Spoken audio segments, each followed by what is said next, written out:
السلام علیکم، کیا حال ہیں ویورز؟ آئی ہوپ کہ آپ سب ٹھیک ہوں گے، خوش ہوں گے، مزے میں ہوں گے۔ سب سے پہلے سب مجھے یہ بتائیں کہ میری سٹوریز آپ کو کیسی لگ رہی ہیں اور اس میں سے کچھ آپ کو سیکھنے کو مل رہا ہے یا نہیں، یا بس جسٹ ایسے ہی سننا ہے اور تھوڑا بہت لائک کر دینا ہے۔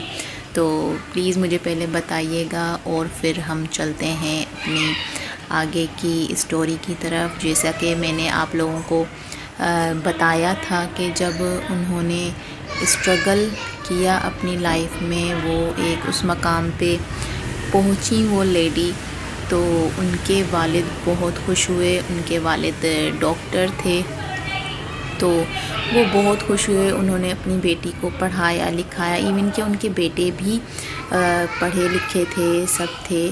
تو لیکن ان جو بیٹیاں جب پڑھ لکھتی ہیں تو ماں باپ کو، میرے خیال سے، میری سوچ کے حساب سے، ماں باپ کو تھوڑا زیادہ پراؤڈ فیل ہوتا ہے، کیونکہ جو آج ماحول ہوتا ہے اور جو ایک ہم لوگوں کے ماحول میں جو لڑکی لڑکے کا فرق چلتا ہے، اس حساب سے جو ہے لڑکی اگر پڑھ لکھ کے کچھ بنتی ہے، کچھ اپنی زندگی میں کرتی ہے تو ماں باپ کو پراؤڈ فیل ہوتا ہے۔ تو یہی پراؤڈ ان کے والد کو بھی فیل ہوا، تو وہ خوش ہوتے تھے۔ انہوں نے مٹھائی وغیرہ بھی بانٹی۔ فائنلی پھر ان کی سلیکشن بھی ہو گئی، ان کی ٹریننگ ہوئی، پھر ان کی پوسٹنگ ہوئی۔ انہوں نے نرسنگ کا کورس کیا ہوا تھا، تو اس میں ان کو جاب بھی ملی۔ پھر وہ ایک چھوٹا سا شہر تھا، وہاں پہ ان کی پوسٹنگ ہو گئی، وہاں وہ جا کے رہنے لگی۔ کبھی ان کے ساتھ ان کی سسٹر رہتی تھیں، کبھی ان کے ساتھ ان کی والدہ رہتی تھیں، کیونکہ پرانے جو خیالات کے لوگ ہیں اور جو پرانا ماحول تھا، اور جو آج سے 20-30 سال پہلے جو شہر ہوا کرتے تھے چھوٹے چھوٹے، وہاں پہ اتنی رونق نہیں ہوتی تھی، اتنی چہل پہل بھی نہیں ہوتی تھی۔ تو کوئی جیسے فیمیل کیا میل بھی بندہ جو ہے نا، وہ اکیلا نہیں رہ سکتا ہے۔ ایسے بہت کم لوگ ہوتے تھے جو رہتے تھے، تو وہ کبھی کوئی ان کے ساتھ رہتا تھا، کبھی کوئی رہتا تھا۔ انہوں نے وہاں پہ جو ہاسپٹل تھا، وہ اکیلے اس دور میں وہ اکیلے اس ہاسپٹل کو دیکھتی تھیں، سب ہینڈل کرتی تھیں، پھر چاہے وہ ڈلیوریز ہوں، پیشنٹ ہوں، بہت اچھے سے انہوں نے کافی سال تک اس کو سنبھالا۔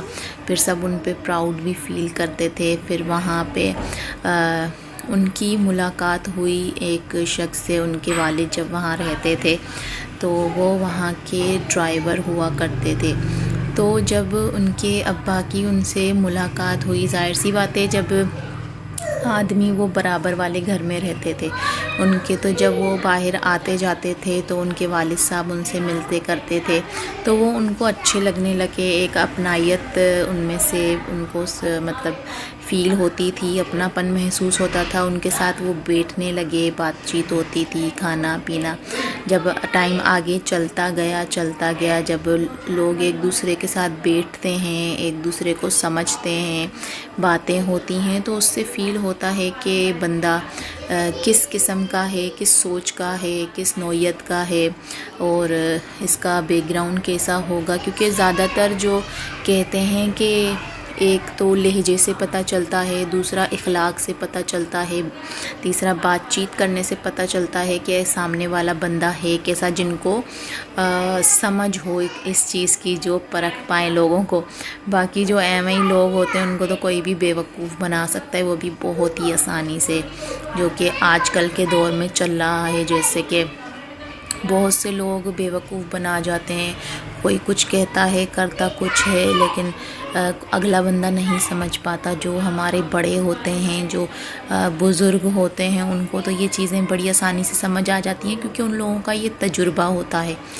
وہ لوگ دنیا دیکھ چکے ہوتے ہیں، زمانے میں اٹھتے بیٹھتے ہیں، تو ان کو اس چیز کا اندازہ ہوتا ہے کہ کون سا شخص جو ہے حقیقت میں جیسا وہ بات کر رہا ہے، جیسا وہ ہمارے سامنے ہے، کہ واقعی وہ جیسا ہے بھی، یا جسٹ ایک خود کو اچھا ثابت کرنے کے لیے یہ شو کر رہا ہے۔ تو یہ چیز ہمیں اپنے بڑوں سے سیکھنی چاہیے کہ کہ واقعی ان میں یہ سوجھ بوجھ، یہ سمجھ ہوتی ہے کہ وہ اگلے شخص کو دیکھ کے بتا سکیں کہ اگلا بندہ ہے کیسا۔ تو یہی چیز ہمیں ہماری نانی بھی بتاتی تھیں، بڑی مثالیں دیتی تھیں۔ ہم جب نانوں کے ساتھ بیٹھتے تھے تو نانوں ہمیں یہی باتیں بتاتی تھی کہ تم لوگ بے شک بڑے ہو گئے، ہم ان کو کہتے تھے نا آہا نانی تمہیں نہیں پتہ، ہی نانی تمہیں نہیں پتہ کہ فلاں بندہ کیسا ہے کیسا نہیں۔ وہ کہتی ہیں بس تم رہنے دو، ہمارا تجربہ ہے، اگر میں کہہ رہی ہوں ایسا ہے تو واقعی وہ شخص ایسا ہے۔ یا میں بھی کچھ رشتہ دار ہوتے ہیں، اس میں کچھ آنٹیز وغیرہ ہوتی ہیں، وہ ایسی تیز ترار ہوتی ہیں تو وہ آ کے کچھ مینس ایسی بات کر جاتی ہیں کہ اس بات میں کوئی میننگ چھپی ہوتی ہے، بے شک وہ مذاق میں ہی بول دیں لیکن اس میں کوئی ٹونٹ ہوتا ہے، کوئی اس کی میننگ ہوتی ہے۔ تو وہ نانو کہتی تھی دیکھا یہ نا ایسے بول کے چلی گئی، تم لوگوں کو نا پتہ بھی نہیں چلا کہ اس نے کیا بولا تھا۔ ہم کہتے تھے نا نانو ایسا نہیں ہے، اور آپ کی سوچ ہے۔ وہ تو کہتی تھی جتنی میری عمر ہے نا اس سے زیادہ میری سوچ ہے۔ تو ہم لوگ ہنستے بھی تھے، پھر اگنور کر دیتے تھے کہ چلو ٹھیک ہے، اب ہے تو ہے۔ کچھ آنٹیز ایسی ہوتی ہیں شہروں میں، گھروں میں، رشتہ داروں میں ہوتی ہیں، اڑوس پڑوس میں، جن کی یہ عادتیں ہوتی ہیں تو بندہ کیا کر سکتا ہے۔ تو بس یہی چیز تھی۔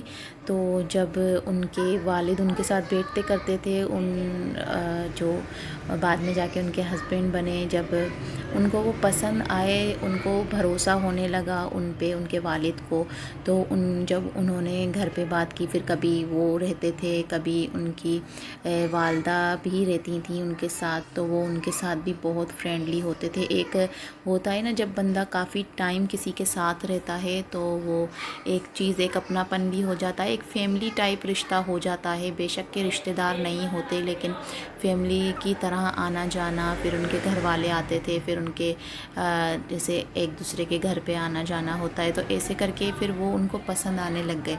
تو انہوں نے، اور اس زمانے میں تو پھر یہ بھی تھا کہ اتنی لو میرجز ہوتی نہیں تھی، ارینج ہی زیادہ سنی بھی جاتی تھیں، اور ہوتی بھی ارینج ہی تھیں کیونکہ مڈل کلاس فیملیز میں اس طریقے کا کچھ ہوتا نہیں ہے۔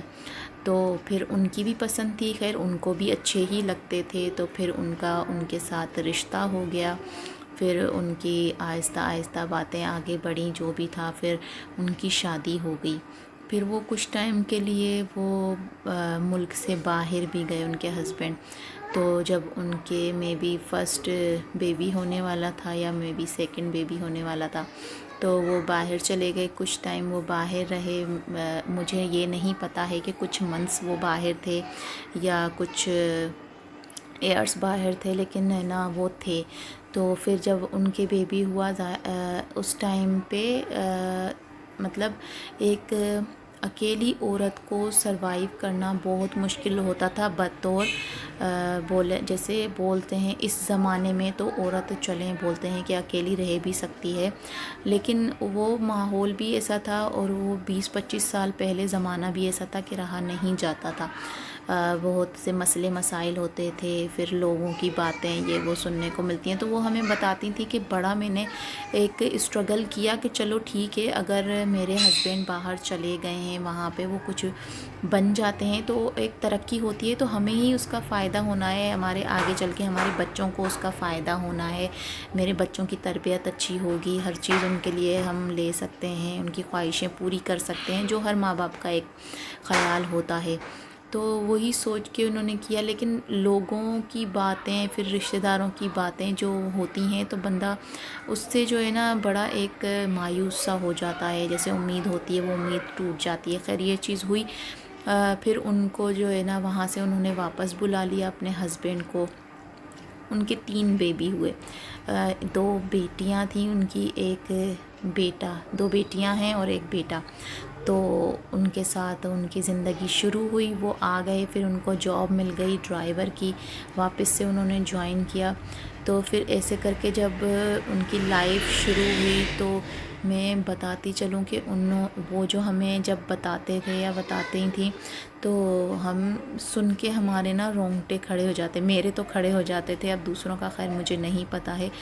تو انہوں نے بہت اسٹرگل کیا۔ اب میں آپ کو بتاتی چلوں کہ جیسے اس ماحول میں رہتے ہوئے نا، جیسے کہ گاؤں کا سا ماحول ہو، کوئی نکلتا کرتا نہ ہو، پڑھائی اتنی نہیں ہو، ایجوکیشن کی طرف اتنا زور نہ ہو، تو نا اس ماحول سے اپنے بچوں کو آگے کی طرف لے کے چلنا بہت. جی ویورز، تو آج کے لیے اتنا ہی. ملتے ہیں انشاءاللہ اس کے اگلے حصے کے ساتھ. تو ہمارے ساتھ بنے رہیے گا اور دیکھتے رہیے گا، ضرور سوچیے گا، سمجھیے گا اور اپنے پیاروں کو ٹائم دیجیے گا. ٹائم بہت جلدی سے نکلا چلا جا رہا ہے ریت کی طرح، تو پلیز اس ٹائم کی قیمت کو سمجھیں، کچھ کریں اپنے لیے، اپنے پیاروں کے لیے وقت دیجیے، قدر کیجیے ان کی، ماں باپ کی قدر کیجیے، ان کے لیے ٹائم نکالیے. اور دعاؤں میں یاد رکھیے گا. پلیز سپورٹ کیجیے گا اور سبسکرائب کیجیے گا، لائک کیجیے گا. اور انشاءاللہ ملتے ہیں اگلے حصے میں. تو تب تک کے لیے اپنا خیال رکھیے. اللہ حافظ. Bye bye.